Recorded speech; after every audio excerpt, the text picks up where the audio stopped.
If you're going to be a serious grown-up person and appear to defend the Catholic Church in public in front of an educated and literate audience, you simply have to start by making a great number of heartfelt apologies and requests for contrition and forgiveness. Now, you might ask, you're fully entitled to ask, brothers and sisters, who am I to say that?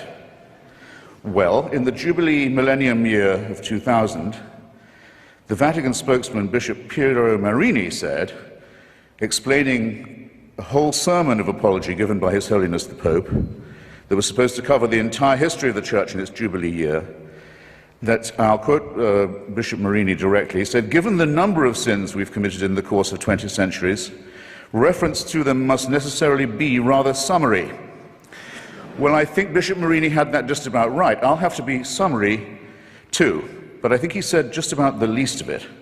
His Holiness on that occasion, it was March the 12th, 2000, if you wish to look it up, begged forgiveness for, among some other things, the Crusades, the Inquisition, the persecution of the Jewish people, injustice towards women, that's half the human race right there, and the forced conversion of indigenous peoples, especially in South America. And that followed a whole series of preceding apologies, or apologies, I would say, of a kind, made by the late Pope John Paul, who, it troubles me not at all to say, was a very impressive and serious human being. It followed no less than 94, count them, public recognitions on his part of appalling crime and error and cruelty and stupidity and offences to the free intelligence, ranging from, I shall be summary, like Bishop Marini, the African slave trade, apologized for in 1995, the admission that Galileo was right about the relationship between the sun and the earth and other orbs, which came in 1992, one might add. No, I won't say, it's too easy to say, better late than never. Here, I said it. To violence and torture, legalized torture. Torture was legalized and institutionalized by the Roman pontiff during the Counter-Reformation. That came in 1995. And for silence during Hitler's final solution, or Shoah, as well as, in 1999, coming in just under the Millennium Jubilee wire, an apology for the burning alive in the main square of Prague of the great Czech Protestant Jan Hus. Since that big fiesta of forgiveness that began in, or culminated, I might say, in 2000, fiesta of forgiveness, fiesta of asking for it, the papacy is also asked to be forgiven for the sack of Constantinople and the massacre of Byzantine Christianity in April 1204 as part of the Fourth Crusade, the anathema on all Eastern Orthodox Christians as unbelievers, heretics, and people dwelling outside the health of the Church was lifted only in 1964. I call your attention to that. He also expressed sorrow about the murder and forced conversion of Serbian Orthodox Christians in the Balkans during the Second World War. And it doesn't end there. There are smaller but significant, equally significant, avowals of a very bad conscience. These have included regret for the rape and the torture of orphans and other children in church-run schools in almost every country on earth, from Ireland to Australia. And I'm pleased to see that due reconsideration is now being given, and may in fact have been given, to the hellish, I choose the word carefully, doctrine of limbo, St. Augustine's cruel and stupid disposal problem solution to a non-existent problem, that is to say, the destination of the souls of unbaptized children. Up until now, Catholic parents have been taught that's where their unbaptized children went, a form of torture that's sometimes worse than the physical. Now it seems that this piece of Augustinian sadism is undergoing reconsideration as well. But remember, this is from a church that, on the whole, cannot err. We still await a more direct admission. For example, I would give some suggestions of my own while we're at it. I would like them to take back the Concordat made with Adolf Hitler, the first treaty he ever signed, giving the Church a monopoly over education in Germany in exchange for the dissolution of the Catholic Centre Party, to give the Nazi Party a clear run. I'd have apologized for the Lateran Pact with Mussolini, myself, also the first treaty ever signed by that fascist dictator. I would also think I'd want to reconsider the fact that Father Tiso, head of the Nazi puppet state in Slovakia, was a priest in holy orders, that the Croatian fascist puppet state, the Ustaša state of Ante Pavelić, was also operating under full clerical protection and disguise, as was the regime of General Franco and the dictator Antonio Salazar. And I really think I would beg forgiveness for this. I don't think the German church should have asked Hitler's birthday to be celebrated from the pulpit every year until he died. These are very serious matters, and they're not to be laughed off by references to the occasional work of Catholic charities. But I draw your attention not just to the apologies, ladies and gentlemen, but to the evasive and euphemistic form that they take. Joseph Ratzinger, the current Pope, considered by some, by Catholics, to be the Vicar of Christ on earth, says of Indians, of the Indians who were massacred in the course of conversion in Brazil, after the apology had been made to them, he said, nonetheless, it must be remembered that before we came to convert them, they were silently awaiting the arrival of the church. I don't think that's a very genuine kind of apology to you. In his comment, one of the few he's made, on the institutionalization of rape and torture and maltreatment of children in Catholic institutions, he has said, it's a very severe crisis which involves us, he said, in the following: in the need for applying to these victims the most loving pastoral care. Well, I'm sorry, they've already had that. And to say that this is the responsibility laid upon you by the horrific admission that you've already had to make is not accepting responsibility in any adult sense. When I say child abuse was institutional, how dare I say so? How can I prove it? How can I prove such a thing? Well, I'll ask His Grace, and I'll ask Anne Widdecombe. Where is Cardinal Bernard Law now? Where is he?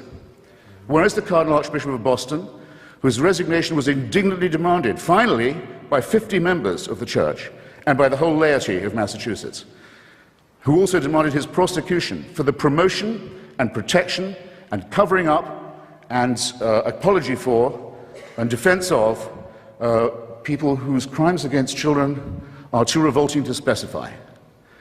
And he's not in the jurisdiction of Massachusetts now, as perhaps you know. He's the Supreme Vicar of the Church of Santa Maria Maggiore in Rome, personally appointed by the Pope to that as well as many other important sinecures. And in 2005, this man, a fugitive from justice and from complicity in the filthiest crime that it's possible for a human being to imagine, was one of those voting in conclave to decide who the next Vicar of Christ on earth will be. I don't know. I think I'd like to hear a bit more shame about this. I think I'd like to see a bit more confrontation with the reality of the business.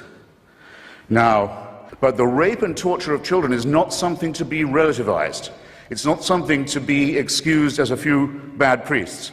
It's certainly not to be excused by the hideously false claim made by some Catholic conservatives that this wouldn't have happened if queers hadn't been allowed into the church. I'm sorry to say that queerdom in the church is an old story too. And it's worse, it's much worse than pornography, and it's much worse than bad language on TV. And it's the crime that cries out for punishment.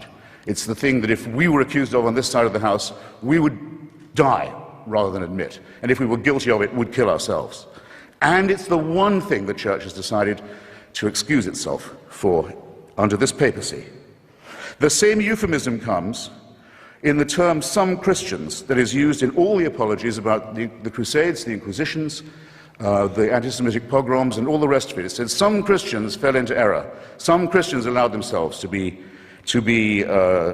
deceived in this way and to act against the gospel.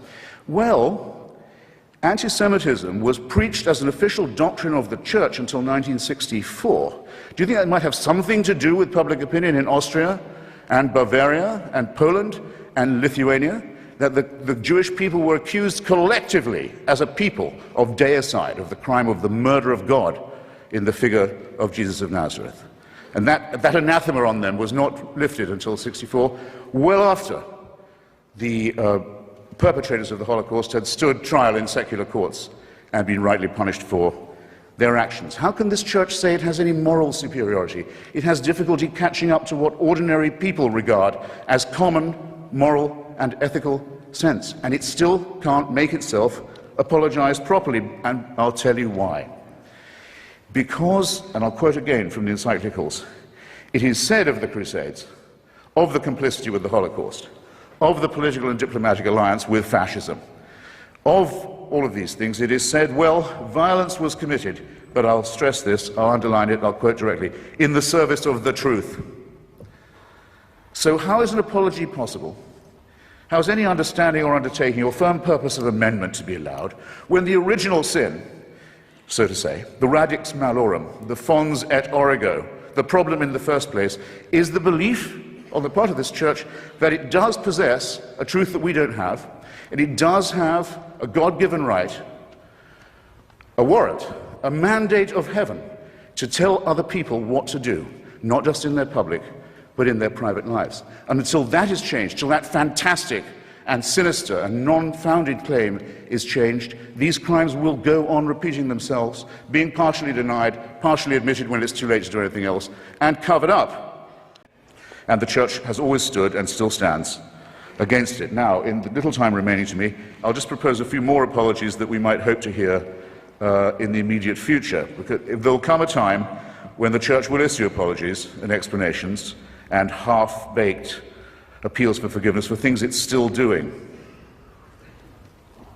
The readmission as a bishop of Roger Williamson, a member of Marcel Lefebvre's fanatical, hysterical breakaway sect, so-called Society of St. Pius X. Roger Williamson, found hiding in a reactionary, quasi-fascistic establishment in Argentina, has long been a believer that, I'll put this shortly, that the Holocaust did not occur, but the Jews did kill Christ. In other words, genocide no, deicide yes. He was quite rightly excommunicated some years ago, along with several other members of his ratbag organization. But Joseph Ratzinger's invited him back into the communion because to him, having this man, this liar, this fraud, this racist in the church is more important because it's church unity than the things that he said and done and continues to stand for. Is this not a crying scandal? I think that there will be an apology for what happened in Rwanda, the most Catholic country in Africa, one of the most Catholic countries in the world, where priests and nuns and bishops are on trial for inciting from their pulpits and on the church's radio stations and newspapers the massacre of their brothers and sisters. And the papacy was silent on this appalling occasion, and everyone in Rwanda knows it. And there hasn't yet been a properly written apology for that disgrace. Staying in Africa, I think it will one day be admitted with shame that it might have been in error to say that AIDS is bad as a disease, very bad, but not quite as bad as condoms are bad, or not as immoral in the same way.